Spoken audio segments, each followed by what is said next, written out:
2 Kings, chapter 18. Hezekiah, son of Ahaz, became king of Judah in the 3rd year of Hoshea's rule in Israel. Hezekiah was 25 years old when he became king, and he ruled 29 years from Jerusalem. His mother Abi was the daughter of Zechariah. Hezekiah obeyed the Lord, just as his ancestor David had done. He destroyed the local shrines, then tore down the images of foreign gods, and cut down the sacred pole for worshiping the goddess Asherah. He also smashed the bronze snake Moses had made. The people had named it Nehushtan, and had been offering sacrifices to it. Hezekiah trusted the Lord God of Israel. No other king of Judah was like Hezekiah, either before or after him. He was completely faithful to the Lord and obeyed the laws the Lord had given to Moses for the people. The Lord helped Hezekiah, so he was successful in everything he did. He even rebelled against the king of Assyria, refusing to be his servant. Hezekiah defeated the Philistine towns as far away as Gaza, from the smallest towns to the large walled cities. During the 4th year of Hezekiah's rule, which was the 7th year of Hoshea's rule in Israel, King Shalmaneser of Assyria led his troops to Samaria, the capital city of Israel. They attacked and captured it 3 years later, in the 6th year of Hezekiah's rule and the 9th year of Hoshea's rule. The king of Assyria took the Israelites away as prisoners.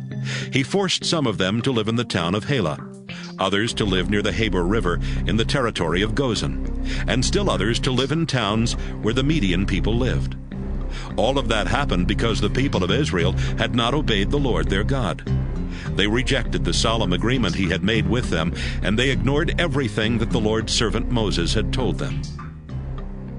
In the 14th year of Hezekiah's rule in Judah, King Sennacherib of Assyria invaded the country and captured every walled city except Jerusalem. Hezekiah sent this message to Sennacherib, who was in the town of Lachish. I know I am guilty of rebellion, but I will pay you whatever you want if you stop your attack. Sennacherib told Hezekiah to pay about 11 tons of silver and almost a ton of gold. So Hezekiah collected all the silver from the Lord's temple and the royal treasury. He even stripped the gold that he had used to cover the doors and doorposts in the temple. He gave it all to Sennacherib. The king of Assyria ordered his 3 highest military officers to leave Lachish and take a large army to Jerusalem. When they arrived, the officers stood on the road near the clothmakers' shops along the canal from the upper pool.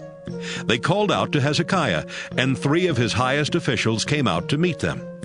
One of them was Hilkiah's son Eliakim, who was the prime minister. The other 2 were Shebna, assistant to the prime minister, and Joah, son of Asaph, keeper of the government records.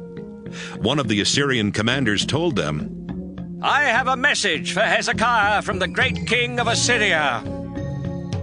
Ask Hezekiah why he feels so sure of himself. Does he think he can plan and win a war with nothing but words? Who is going to help him now that he has turned against the king of Assyria? Is he depending on Egypt and its king? That's the same as leaning on a broken stick, and it will go right through his hand. Is Hezekiah now depending on the Lord your God? Didn't Hezekiah tear down all except one of the Lord's altars and places of worship? Didn't he tell the people of Jerusalem and Judah to worship at that one place? The king of Assyria wants to make a bet with you people. He will give you 2,000 horses if you have enough troops to ride them. How could you even defeat our lowest-ranking officer when you have to depend on Egypt for chariots and cavalry? Don't forget that it was the Lord who sent me here with orders to destroy your nation. Eliakim, Shebna, and Joah said, Sir, we don't want the people listening from the city wall to understand what you are saying, so please speak to us in Aramaic instead of Hebrew. The Assyrian army commander answered, My king sent me to speak to everyone, not just to you leaders. These people will soon have to eat their own body waste and drink their own urine. And so will the 3 of you. Then, in a voice loud enough for everyone to hear, he shouted in Hebrew, Listen to what the great king of Assyria says. Don't be fooled by Hezekiah. He can't save you. Don't trust him when he tells you that the Lord will protect you from the king of Assyria. Stop listening to Hezekiah. Pay attention to my king. Surrender to him. He will let you keep your own vineyards, fig trees, and cisterns for a while. Then he will come and take you away to a country just like yours, where you can plant vineyards, raise your own grain, and have plenty of olive oil and honey. Believe me, you won't starve there. Hezekiah claims the Lord will save you, but don't be fooled by him. Were any other gods able to defend their land against the king of Assyria? What happened to the gods of Hamath and Arpad? What about the gods of Sepharvaim, Henna, and Ivah?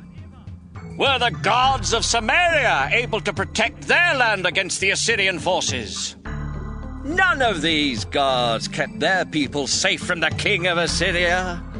Do you think the Lord your God can do any better? Eliakim, Shebna, and Joah had been warned by King Hezekiah not to answer the Assyrian commander. So they tore their clothes in sorrow and reported to Hezekiah everything the commander had said.